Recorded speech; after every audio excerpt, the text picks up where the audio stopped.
Hey guys, it's AJ. Welcome back to my channel. Happy to have you. And yeah, let's get back to it. Today I hope you have already thought of 5 things that you're grateful for. If not, now's the perfect opportunity. Put it in your phone, set it as a reminder so you get reminded of it throughout the day. Put it on a little note card or a note in your pocket. Pull it out, read it throughout the day. It'll make your life way more satisfying. And yeah, gratitude is everything. Mindset shift. So today we're going to talk about my weight loss.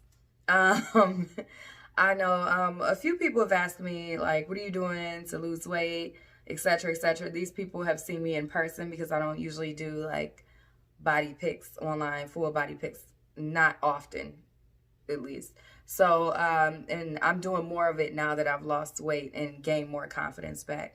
But I wanted to, inform you guys of, my status, where I'm at in my journey, what I'm doing, what's working for me, what's not working for me so well, etc., etc. So let's get into it. So this time last year, I was over 200 pounds. I think I had just lost weight to get to like 201 maybe. So I started at 214 and then I started going back down. I started maybe in November of 2018. And then this time, 2019, I had lost about 10 pounds or so. And then now I am 173. So what have I done to get myself from 201 to 173 in a year? And this is me not sticking to anything religiously. So, yeah, the main thing that has helped me out is keto. I know keto gets a bad rep for a lot of stuff. It's really not as bad. And I really want to dispel some of the stereotypes about keto. So, I talked about keto crotch in the last video, or in my last batch of videos earlier last year. And, I heard about keto crotch and I'm like, nah, what's this? I'm not doing that. And I wasn't really on board. I was trying to figure out whether I should do plant-based or keto, etc., etc. I heard a lot about both, but I ended up trying plant-based. It didn't last long, literally didn't last long, a few days. And then I did keto, and that didn't last long either the first time, I'm not gonna lie. But then I started it over, and I kept doing it over and over again, and it became more easy for me to follow through with. And I kept doing it because it like compelled me, even though it was hard for me to do. Like, I like a challenge, first of all, but it was hard for me to do, but I was okay with it. And I'm like, let me try this one more time just to see, whatever, because I felt a spike in my energy. Now, the first time I did keto, I'm not gonna lie, I felt terrible because I was cutting down my carbs and I was going through sugar withdrawals. So that's one thing that you have to consider when you start something new. You have to cut old things out, and you can have withdrawals from that, especially when it comes to carbs and sugar. So my sugar withdrawal lasted a good like week and a half maybe. I was cranky, I was irritable, I had headaches, I craved everything sweet, like everything. It was like unreasonable stuff I don't even like in real life. I was craving. It didn't make any sense. I was sleepy, fatigued, everything. But after I got over that hump, then my body started accepting, like, okay, she's not getting any more sugar. Let's kind of tone it down and just go with the flow of whatever she's feeding us. So, and that's what happened. And I got a boost of energy, and, I started feeling more active, and then my skin started clearing up some more because I did break out during my withdrawals. So that's something to, look toward. And also drink plenty of water while you're going through these withdrawals, because, a lot of the time we have hunger pangs, but it's not really hunger that we need. We don't need to eat. We need to drink. And if we just drink a lot of water or drink enough water, then we won't feel as hungry anymore. So make sure you stay hydrated as well. Plus, that helps with the headaches. That helps with the irritability and the exhaustion. Even if you're not eating a lot, you can still stay hydrated. So, and that's throughout the whole process, whether I'm doing keto, whether I was going through withdrawals, whatever. I stay drinking water, and you have to stay drinking water. It's essential to us. Our bodies are made mostly of water. You have to drink water, and try to make the water, of good quality, not just the tap water. No offense, but do research. Every government, every municipal site, look into your municipality and check your tap water quality, because they'll let you know on whatever your municipality site is. So check that. Ours is fairly decent, I'm not gonna lie, but I can still go get, alkaline water from somewhere else. So I usually get alkaline water. Then we also have one of those water filters. So that helps as well. Just get that. It was cheap. It was like $30, and hook that on and you good to go. You have purified water. So make sure you get those, essential minerals, and you cut out a lot of the mercury and the leads and all that jazz, all that nasty stuff that's in your water. So drinking water, keto. I didn't do, I wasn't one of those hardcore keto people, oh, I do 5 carbs a day, or, or 0 carbs a day, or whatever the case may be. I wasn't one of those people. I wasn't counting calories. I wasn't doing any of that. I'm going to keep it 100 with you. I cut out processed foods. I cut out excess sugars. One thing I did not cut out, because, you have natural fruits and glucose and fructose in fruits. So they tell you to minimize your fruit intake. I did not minimize them per se. I cut down on them, but I love fruits. So I eat fruits every single day. And I was not cutting down on that. So I actually break my breakfast. For breakfast every day, I have some sort of fruit. I drink water and have fruit, because your body easily digests fruit. It takes about a half an hour, and it gets your digestive system moving and flowing and everything. So, and it wakes up your stomach and is healthy for you. And it has fiber, etc., etc. So I eat fruit every single day. I did not minimize that. I cut down on it, but I did not minimize it. So do what works best for you as far as this keto stuff. And as far as any diet change, dietary or lifestyle change, do what's best for you. Do your research, and then whatever makes you feel good and at your best, then do that. Nothing is by the book. So you don't have to pay attention to what everybody else is doing and follow it to a T, but you don't spin on everything. That's where the finesse comes in. And the personalization. We're all unique and different in our own ways, and our bodies are definitely different. We metabolize and absorb things differently. So do what's best and most comfortable for you and your body, in your situation. Also, before you make any dietary change, you want to consult with a physician or somebody in that position in your life. Whether it's a functional medicine doctor, a sports medicine doctor, primary care physician, PCP, or anybody else, contact that person and, just talk to them about your general health, some things that you may be lacking, some things that you need to work on, your goals, etc., etc. Get a comprehensive test. Don't just go to the doctor and say, I want a plain physical. You want to go get a comprehensive test. Go get your blood work done. Go get your hemoglobin and hematocrit, A1C. Get all that done. Get your blood pressure, your glucose, get, blood sugar, get your ketone levels, get everything. Get every test that you possibly can, get it done. Because that's your baseline. Take inventory of your body and where you're at, and that's your baseline. You know what you need to work on, what you're doing great at, what could use a little bit improvement, but you're still doing pretty good at. You just need to know where you're at so you know where to go. That's it. So definitely see your primary care physician before you make any lifestyle or dietary changes, because you want to know where your baseline is, and then you can, start making changes from there. So yeah, I did all of that. Of course, I got my notes. So, I'm getting back to this video stuff. I got to get back on task. The cyclical, okay, so the cyclical part, never got to that. I did not do keto 7 days a week, 365. Definitely no.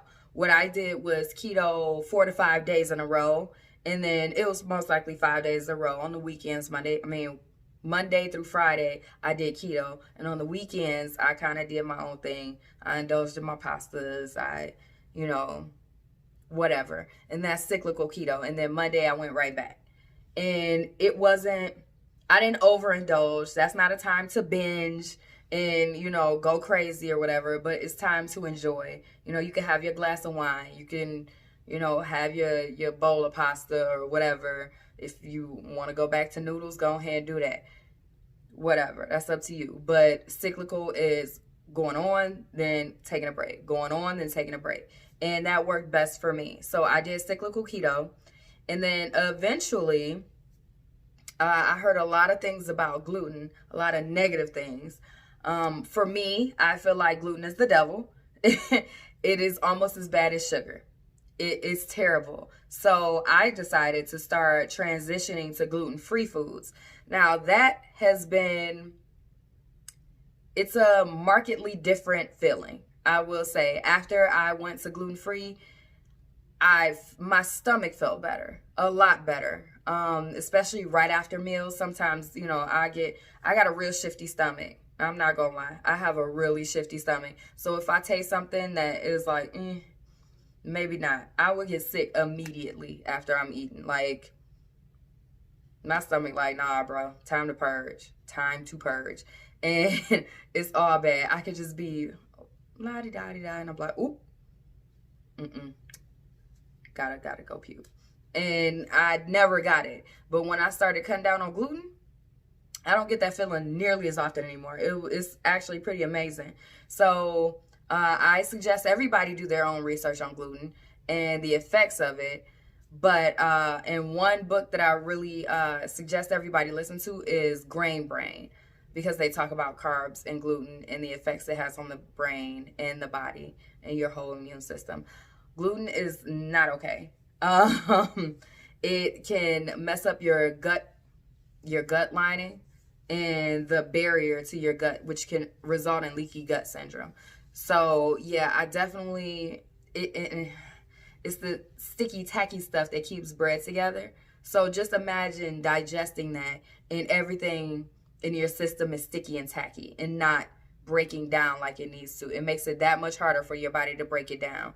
And I don't want my energy resources all on breaking down something that isn't even guaranteed to break down completely and, sticks to my lining and all that stuff. And back in the day, I've always had like GI issues in the past. Always. I had 2 stomach ulcers. I've had gastritis. I've had diverticulitis. I've had a bunch of stuff going on. I even had some heart issues. Like, it was ridiculous. And it was all based on my diet. And after I started making those changes, I don't have those issues anymore. I haven't had anything like that go on in a long time. That was like 2014, 2015. And I haven't had it since because I made that lifestyle change. I figured I need to get my act together ASAP because I don't want to be 30 going through all these issues like I'm 89. Like, no, that's not okay. So yeah, I cut down gluten. I have found a lot of gluten-free products that are delicious. Glutino, that's a great brand. They have some cookies that are similar to Oreo cookie. They're Oreo cookie-esque, but they're lighter. They taste lighter, but they're the same style of cookie, the sandwich, the filling, all that stuff. It's delicious. It tastes good with milk. It tastes good by itself, but it's much lighter. It doesn't give you that filling afterwards. And we got gluten-free chips, gluten-free everything, gluten-free donuts. Like, oh my God, them gluten-free donuts slap, okay?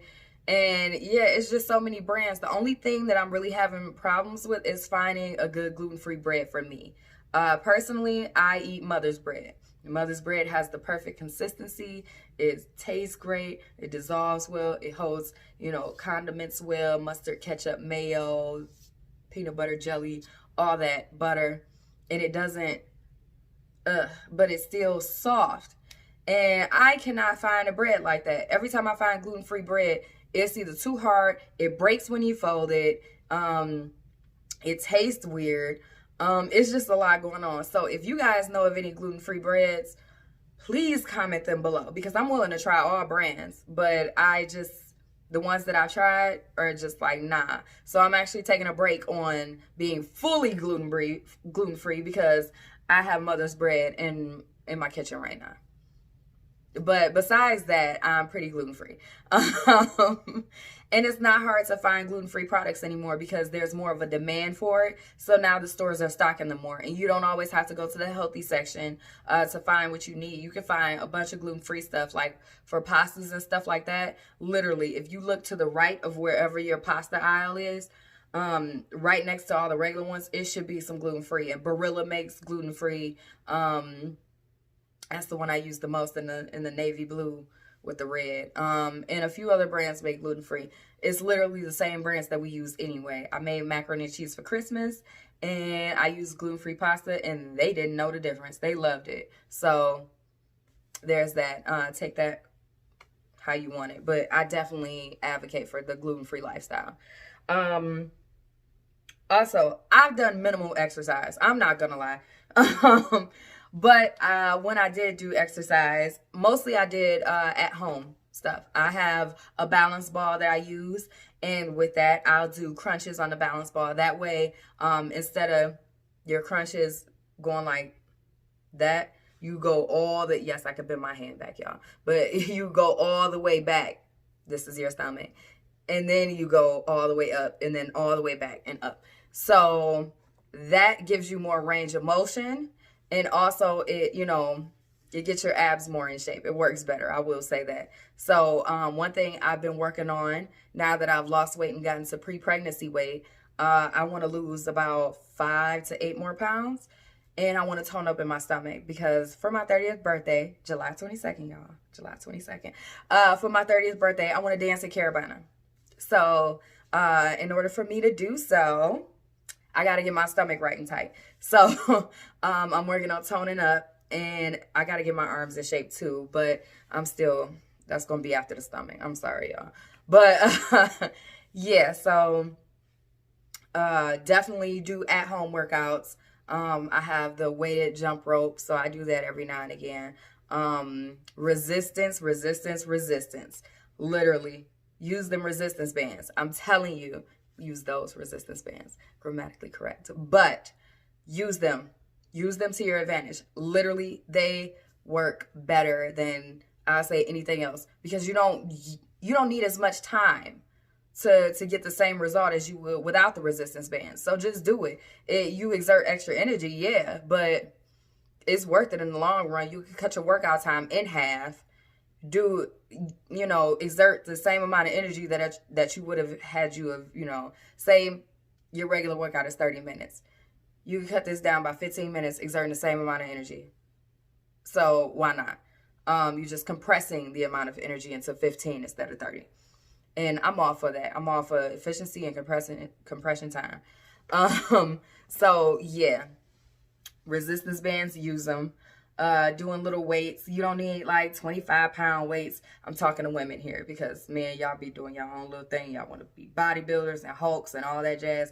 So women, we don't need 25-pound weights and everything. We could do a lot with 5 and 10-pound weights, or even 15 pounds if you really want to get to it. But simple exercises, the basics, that's what's going to make the most difference. As long as you keep your body and your everything, you're doing your workouts properly. That's what I'm looking to say. As long as you're doing everything properly and taking your time and, getting that proper range of motion, you will see a difference. Not in a day, not in a week, but over time, you will see a difference. Give it a month of doing this, and you're going to be like, okay, I get more energy. I'm starting to glow better. My arms not doing the jiggly thing as much, so work on that. I have a few friends who work out, who teach classes and et cetera, personal trainers. And yeah, I want to actually start interviewing people for this channel and on this channel, so that you guys can see what they recommend etc., etc. So I'm going to be in the talks with them and see if they're willing to get on camera and do an interview, and I'll post it on here. So, yes, diet, drinking water, cyclical keto, exercise. One thing I did try that I really like is Red Effect Gym. So we just got one in Sterling Heights. You know, I'm east side of Michigan. East side of southeast Michigan.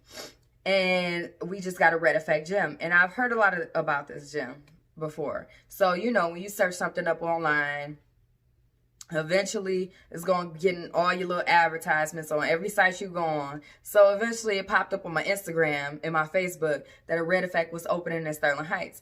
Now this location specifically is women only. I don't know if all locations are like that, but I know this one is. So guys, if you want to look into a different location, that's, you know, whatever.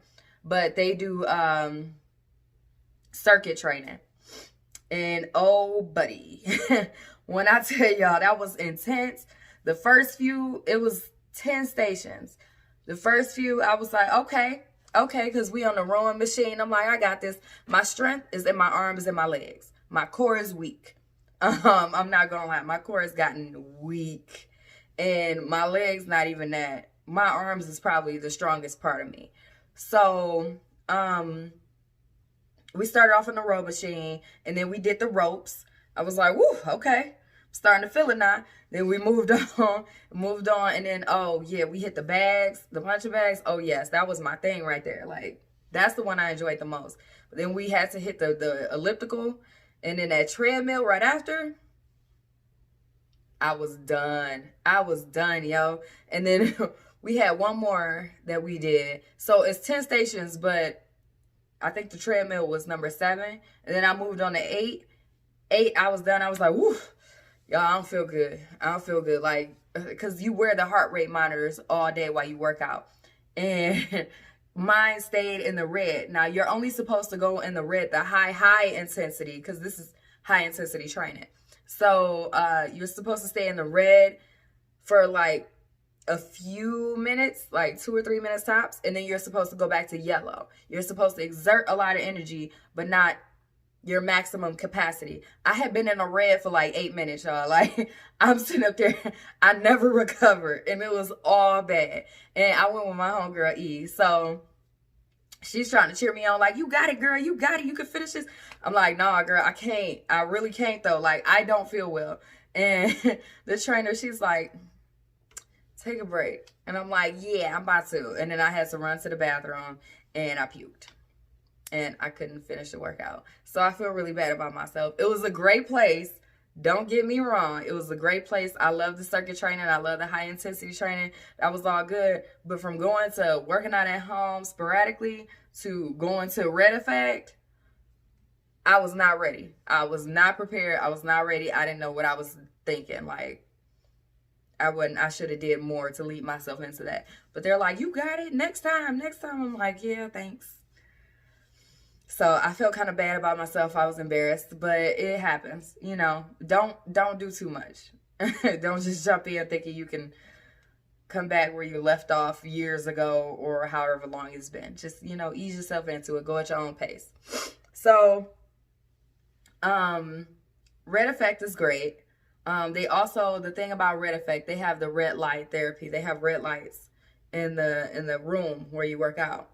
And that helps with the healing process.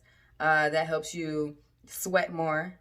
That helps with your pores too. So, you know, because red light therapy is lit, you guys. It's lit. And it gets down to, it helps your skin. It gets down past your, you know, your dermis layer.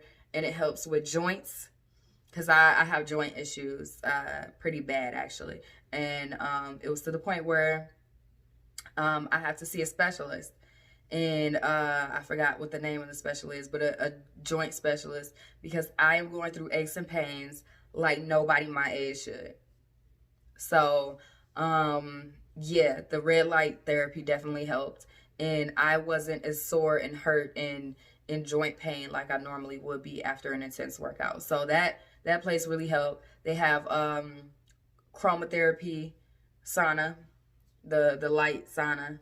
So you could definitely try that out. They have their own private bathrooms where you could go in, shower. There's a toilet in there, etc. All you need in one little bathroom. So that was perfect. In there, they have the cold towels. They have a freezer. You just grab your towel out the freezer and just wrap it around your neck. And they have essential oils on the towels. Oh, it was amazing, y'all. I loved it. I felt so pampered.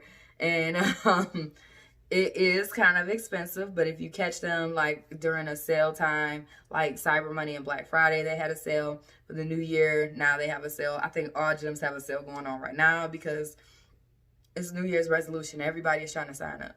So definitely look into Red Effect if you want an experience like that and you need some kind of leadership or an accountability partner, like a trainer, but not like a personal trainer who's going to be all up in your face telling you exactly what to do. Like a general trainer that's going to be like, hey, you move on to this. This is how you do that. Yada, yada, yada. Lead you, guide you along with other people in the group. And then you get your workout done and then you go. So I like that kind of environment because I don't want a personal trainer. I want a general trainer to kind of give me guidance and to let me know what to do, how long to do it, and then I can move on. And choose to stop if I feel like I've reached my personal limit. So I know I'm pretty aware of my personal limits. So yeah, when I say I'm ready to stop, baby, I'm done. I've already gone past the mental, like you could do this, Dree, the pep talks, all that stuff. Yeah, no, I'm done. I need to stop. So yeah, I don't want a personal trainer who thinks they know me better than I know myself. And some people do. Some people need that, but I don't. So yeah, Red Effect. And DexaFit. I love this place. So DexaFit is amazing. I pay for the $29 a month plan. And with that, you get 4 comprehensive scans a year. And then you get 1 body scan a month. DexaFit is amazing. They give you a comprehensive look at your body as far as the body scans that you get once a month.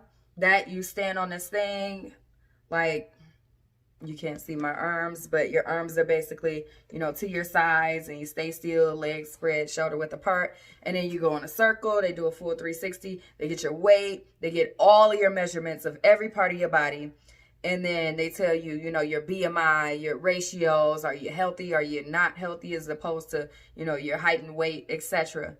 They tell you all of that. And then as far as, and you get that once a month for the $29 plan. And for the 4 scans, so I did this VO2 max. See, this is why I knew I shouldn't have did Red Effect, because I took the VO2 max a long time ago. That was in like June or July.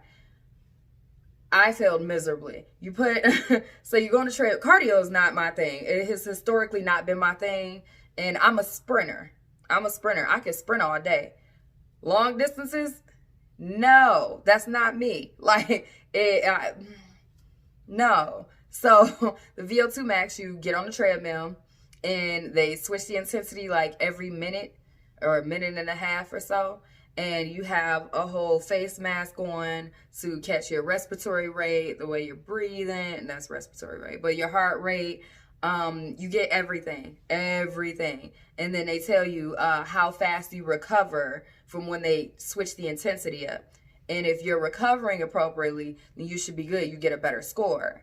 But if you don't, it takes you a while, then that shows that your VO2 max is low and that you're doing bad. I don't recover well. It takes me a while to recover from high intensity trainings, especially when you lift a level. The first 3 or 4 levels, I'm like, oh, okay, this is cool. Like, okay, give me a little incline. I'm good. By the time that test is over, the incline is like this. Yo, you basically walking straight up vertically. Like, I'm like, yo, this is too much. I can't. She was like, you want to keep going? No. You got everything you need on your end? You got, okay, I got my score. Cool, let me get off here. Stop. I don't need a cool down set. I'm stopping it. Stop it now. Like, it was bad. So, they give you that. You get a RMR scale, and that's a resting metabolic rate. Resting metabolic rate. And that one, you just sit down on a couch, wear a mask and a heart rate monitor, and then they'll tell you what your resting rate is. and then at what rate your body starts to begin to burn fat as opposed to sugar. So I haven't done that one yet. I'm going to schedule that soon, but my schedule is all crazy right now. What other ones did they do? Oh, they have the DEXA scan. Now that one, you lie down on the scanning bed, and it looks like an MRI machine, basically. You lay down still, arms to your side, close to your body, toes straight up. You stay still, and the machine comes and it scans your entire body down, and then it comes back up when it's done. But yeah, and then that'll tell you your body mass. So there's the difference between weight and mass. When I took that, I think I was 189, and at that point my body mass was 193. So it's a difference. Like, I guess when you lay down and everything's spread out or whatever the case may be, I don't know. They tell you about your bone density. My bone density was great. It is great. It's amazing. I was like, hey, okay, calcium. But yeah, it tells your bone density. It tells your body mass. It tells all your measurements. What else? It tells your visceral fat. It shows your fat, like where your body, it tells your fat. And then it tells where your lean muscle mass is under your fat. So you have a visual of the fact that you need to shed in order to get to your lean muscle mass. When I tell y'all, that's an embarrassing sight to see sometimes. Like, I was like, oh, shit. Like, I need to lose a lot more than I thought. Like, a lot more. But, as women as well, we have natural fat that we should keep. So, that's just us. So, yeah, you get that. And I'm missing one scan, and I can't remember what it is. But that's one of them I haven't done. I only did the VO2 max and the DEXA scan. The RMR I plan on doing. It was one other one that I saw. I didn't think I was interested at that point, but I'm going to go revisit that. So DEXA Fit. In Detroit, they only have, I think 13 locations nationwide. We have one in, I forget what city that is. Maybe it is Sterling Heights. It's on Stevenson Highway. So it's real nice. It's a whole sports center going on. So the center is lit. Like, if you want to take your sports game to the next level, just go to that center. Go see DEXA Fit. Go see the trainers below. They have a whole baseball type of ordeal where you could practice baseball and upstairs. They got punching bags, a weight room. They got everything, like everything. So yeah, I would check out DEXA Fit Detroit. And of course, going back to diet, one thing that I failed to mention earlier, I switched to all organic, or mostly organic. Some things I don't get organic, but I'm working on it. But I'm switching to organic. And that includes meats. That includes eggs. I get the large brown organic free-range eggs now. They cost significantly more. My feelings was hurt. But yeah, organic grass-fed milk, everything. So yeah, I get all organic, and it's way healthier than conventional meats. I'm going to do a whole video on the organic foods, though, because I also want to tell you about the subscription that I've been using, which is ButcherBox. So, yes, this wraps up my weight loss roundabout overview. If you guys have any questions, comment down below. If you have any comments, like I said, if you know of any gluten-free brands or anything that I should try out, or any keto recipes, please link below any recipes y'all know, especially keto. Yes, I love it all. And any gyms. I did see this sweet little gym thing that they, Class Pass, I think it was on Instagram. And basically you could sign up for like one class a month, and you just go to different gyms that sign up. And you could just try it out if you like it, and then you can sign up for a membership. So I think that's dope. You could drop in anytime. I think that's real dope. I might actually look that up, or, sign up for it. But we'll see. Give it some time after first quarter. But yeah, that's what I've been doing to lose weight. It's been working for me. I've been getting a better glow. I have more energy. I'm happier. I have less brain fog. And yeah, it's been lit. So I've also done little biohacking things, such as supplements and the IV house and little things like that. But those are gonna be videos on their own, and I'm gonna go more in depth with those. So hope you guys like the video. Any questions, comments, concerns, comment below. Don't forget to like, share, comment, all that jazz, and subscribe and hit that notification bell. Thank you for watching. Ciao.